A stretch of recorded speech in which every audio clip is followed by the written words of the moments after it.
जिसे हम ढूंढ रहे होते हैं वो अक्सर हमारे पास ही होता है। क्या कभी आपने सोचा है कि जिस चीज के पीछे आप दिन रात भाग रहे हैं शायद ये वो चीज ही ना हो जिसकी आपको असल में जरूरत है। आइए हजरत सादी की एक हकायत सुनते हैं जो इस सवाल का जवाब बन सकती है।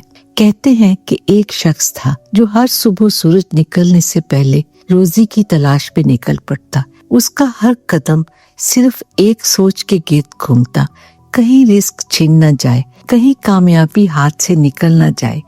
वो दिन रात मेहनत करता मगर दिल को चैन न आता।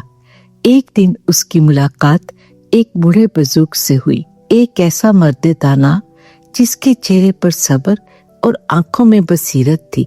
बुजुर्ग ने नरमी से कहा, तुम रिस्क के पीछे यूं दौड़ रहे हो जैसे तुम ही देने वाले हो।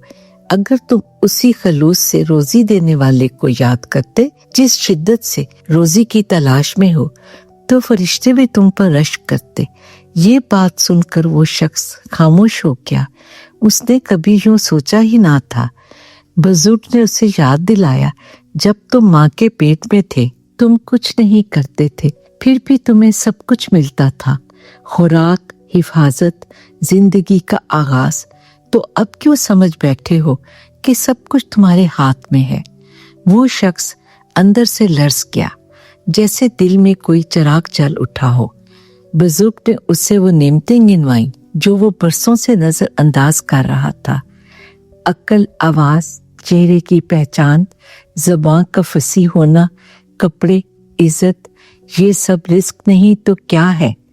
वो शख्स सोचने लगा, शायद रिस्क को पाने के लिए दौड़ना नहीं पड़ता बल्कि उसे पहचानना पड़ता है। अगले दिन वो जल्दी जागा मगर रोजी के लिए नहीं, शुक्र के लिए। उसकी नजर हर उस चीज पर पड़ी जिसे वो पहले मामूली समझता था। अब काम उसके लिए बोझ नहीं था, शुक्र का जरिया बन गया। कुछ महीने गुजरे और वो शख्स बदल गया। अब ना बेचैनी थी ना खौफ, दिल में एक सुकून था, एक भरोसा था। अब उसे पता चल गया था कि हम रिस्क नहीं कमाते, हम बस उसका यकीन करना सीखते हैं। आखिरकार उसे एक बड़ी सच्चाई समझ आई, जिन चीजों को वो हासिल करना चाहता था वही चीजें उसे जकड़ चुकी थी और जब उसने उन्हें छोड़ा तो वो आजाद हो गया।